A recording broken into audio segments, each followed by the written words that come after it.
pernikahan kami, seperti foto tua yang warnanya mulai memudar, masih utuh tapi kehilangan kilaunya. Aku dan Rina, kami adalah tim yang hebat. Kami membesarkan dua anak yang luar biasa, mengelola keuangan rumah tangga dengan cermat, dan menghadiri acara keluarga dengan senyum yang telah terlatih. Kami adalah definisi dari pasangan yang berhasil. Namun, di balik dinding kamar tidur kami, ada keheningan yang lebih bising dari pertengkaran manapun. Keintiman telah berubah menjadi rutinitas, sentuhan menjadi kebiasaan, dan percakapan mendalam tergantikan oleh logistik harian. Sudah bayar tagihan internet? Atau, besok giliranmu antar anak-anak les. Aku, Ardi, adalah seorang arsitek yang karyanya dipuji banyak orang. Aku membangun mimpi untuk klien-klienku, merancang ruang di mana mereka bisa hidup, tertawa, dan mencinta. Ironisnya, aku merasa seperti hantu di rumah yang kubangun sendiri. Aku ada, tapi tak benar-benar terlihat. Rina melihatku sebagai suami dan ayah dari anak-anaknya, bukan sebagai Ardi, pria yang pernah menulisinya puisi di malam hari, pria yang dulu bisa membuatnya tertawa hingga menangis hanya dengan satu lelucon konyol. Gairah itu telah terkikis oleh waktu dan tanggung jawab. Lalu Kania datang. Dia bukan badai yang datang tiba-tiba. Dia lebih seperti gerimis hangat di musim kemarau yang panjang. Kami bertemu di sebuah proyek kolaborasi, sebuah galeri seni modern di pusat kota. Aku merancang bangunannya, dia adalah kurator yang akan mengisi ruang itu dengan jiwa. Pertemuan pertama kami adalah tentang denah dan material. Tapi aku segera menyadari cara dia menatapku berbeda. Ketika aku menjelaskan filosofi di balik penggunaan kaca dan baja, matanya tidak hanya menatap maket di atas meja. Matanya menatapku, seolah-olah dia tidak hanya mendengar kata-kataku, tapi juga memahami kelelahan dan kerinduan yang tersembunyi di baliknya. Anda tidak hanya membangun gedung, Pak Ardi, katanya suatu sore, saat kami hanya berdua di lokasi proyek yang masih berdebu. Anda menciptakan panggung untuk emosi.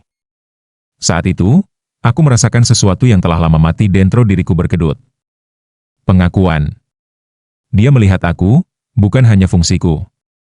Percakapan kami beralih dari pekerjaan ke kehidupan.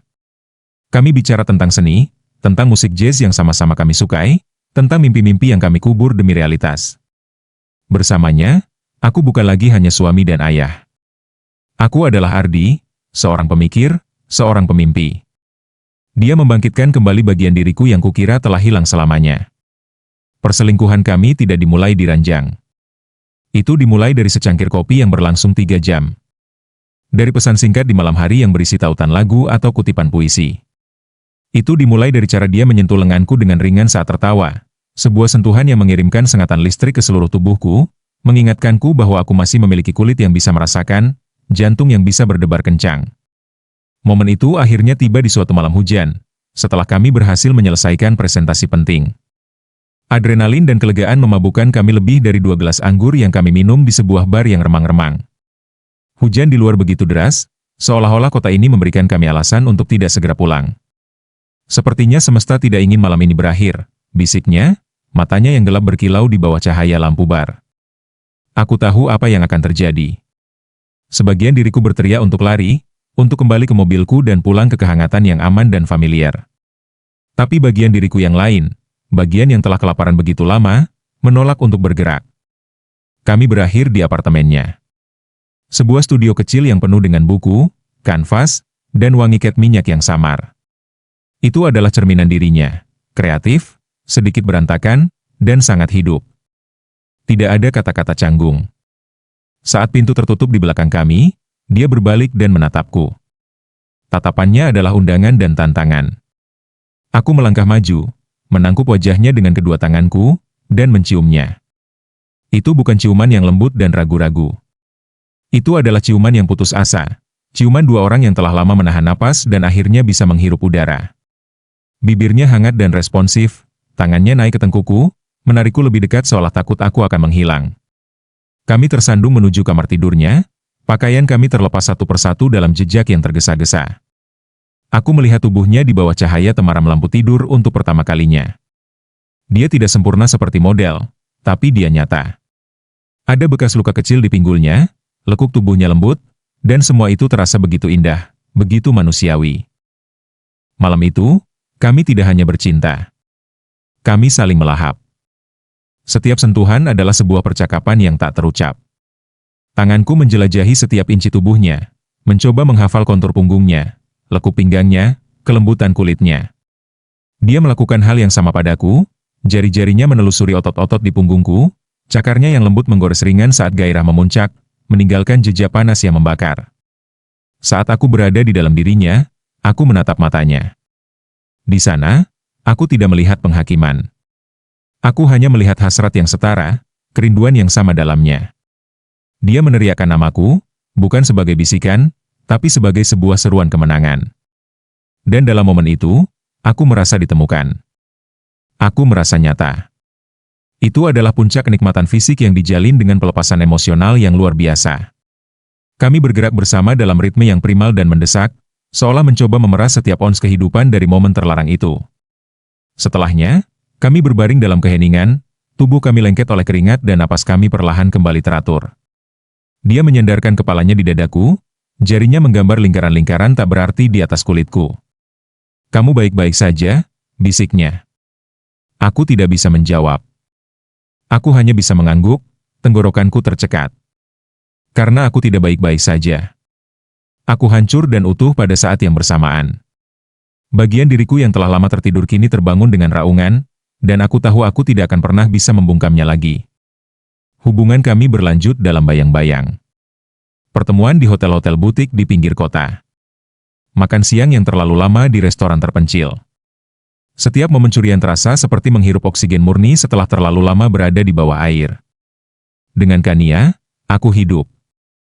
Tawa mengalir dengan mudah. Percakapan terasa tak ada habisnya. Seks adalah perayaan, bukan kewajiban. Tapi setiap kali aku pulang, rasa bersalah itu menghantamku seperti gelombang pasang. Aku akan melihat Rina tertidur di sofa, kelelahan setelah mengurus anak-anak sepanjang hari. Aku akan melihat gambar buatan tangan putriku, Maya, tertempel di kulkas, sebuah gambar keluarga di mana aku digambarkan sebagai pahlawan super yang tersenyum. Dan aku akan merasa seperti penipu paling menjijikan di dunia. Aroma parfum Kania yang samar-samar menempel di kemejaku terasa seperti tuduhan. Senyumku pada Rina terasa seperti kebohongan. Setiap "aku mencintaimu" yang kuucapkan pada keluargaku terasa seperti pengkhianatan. Aku menjalani dua kehidupan, dan beban itu mulai menghancurkanku. Puncaknya datang di suatu malam minggu. Kami baru saja selesai makan malam.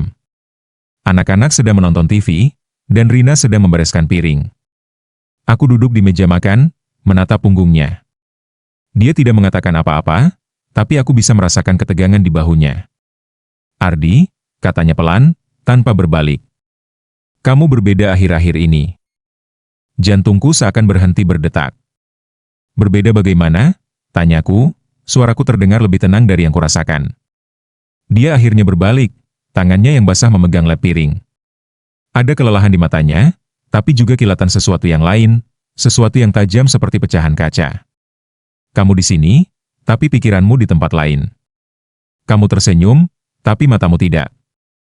Kamu menyentuhku, tapi aku tidak merasakan apa-apa." Dia berhenti sejenak, mengambil napas dalam-dalam. "Ada orang lain, kan?" Pertanyaan itu menggantung di udara, dingin dan berat. Aku bisa berbohong. Aku sudah menjadi ahli dalam hal itu. Tapi menatap wajah wanita yang telah berbagi hidup denganku selama 15 tahun, wanita yang mengenalku lebih baik daripada siapapun, aku tahu kebohongan tidak akan ada gunanya. Aku tidak menjawab dengan kata-kata. Aku hanya menunduk, dan keheninganku adalah pengakuan yang paling brutal. Aku bisa melihat kehancuran di wajahnya. Itu bukan amarah yang meledak-ledak. Itu sesuatu yang lebih buruk. Kekecewaan yang sunyi. Seolah-olah fondasi yang dia bangun seumur hidupnya baru saja retak di bawah kakinya. Malam itu, aku tidur di sofa. Aku mengirim pesan terakhir pada Kania. "Kita tidak bisa melanjutkan ini. Aku minta maaf." Dia hanya menjawab, "Aku tahu. Jaga dirimu, Ardi." Tidak ada drama, tidak ada air mata. Hanya pemahaman yang menyakitkan bahwa kami adalah bab yang indah, tapi bab yang memang tidak seharusnya ada dalam buku kehidupanku. Hari-hari berikutnya adalah neraka yang sunyi. Aku dan Rina bergerak di sekitar rumah seperti dua orang asing yang terjebak dalam lift yang sama. Tidak ada teriakan, tidak ada pertengkaran. Hanya ada jurang menganga di antara kami, diisi dengan rasa sakit yang tak terucapkan. Aku merindukan Kania dengan rasa sakit yang tumpul, tapi rasa sakit melihat kehancuran di mata Rina setiap kali dia menatapku jauh lebih tajam. Aku telah mencari api untuk menghangatkan diriku yang kedinginan, tapi aku malah membakar rumahku sendiri. Aku menemukan kembali diriku dalam pelukan wanita lain, hanya untuk kehilangan diriku yang sebenarnya dalam prosesnya. Suatu malam, seminggu setelah pengakuanku, aku menemukan Rina duduk di teras belakang, menatap bintang-bintang. Aku mendekat dan duduk di kursi di sebelahnya, menjaga jarak di antara kami. Aku tidak tahu bagaimana kita bisa memperbaiki ini, bisiknya ke dalam kegelapan.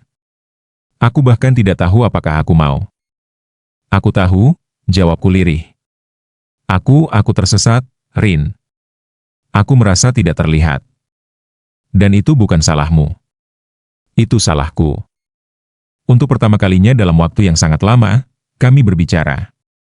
Bukan tentang tagihan atau jadwal anak-anak. Kami berbicara tentang kehampaan, tentang kekecewaan, tentang tahun-tahun yang berlalu tanpa kami sadari. Itu menyakitkan. Setiap kata terasa seperti mengupas lapisan kulit yang terluka. Aku tidak tahu apa yang akan terjadi pada pernikahan kami. Mungkin kami akan berhasil, mungkin juga tidak. Fondasinya telah hancur, dan membangunnya kembali dari puing-puing akan membutuhkan lebih dari sekadar penyesalan. Tapi malam itu, di tengah keheningan yang canggung, Rina mengulurkan tangannya dan meletakkannya di atas tanganku. Itu bukan sentuhan gairah. Itu bukan sentuhan pengampunan. Itu hanya sebuah pengakuan. Sebuah pengakuan bahwa kita berdua ada di sana, di tengah-tengah reruntuhan ini, bersama-sama. Perselingkuhanku dengan Kania telah berakhir. Gairah yang membara itu telah padam, hanya menyisakan abu penyesalan. Tapi api kecil yang lain mulai menyala di tempatnya. Api yang rapuh dan goyah, api harapan yang menyakitkan bahwa mungkin, hanya mungkin, dari abu ini, sesuatu yang baru dan jujur bisa dibangun. Dan dalam keheningan yang berat itu, aku tahu bahwa penebusanku baru saja dimulai. Itu akan menjadi perjalanan yang panjang dan sunyi, kembali ke rumah yang hampir kuhancurkan sepenuhnya.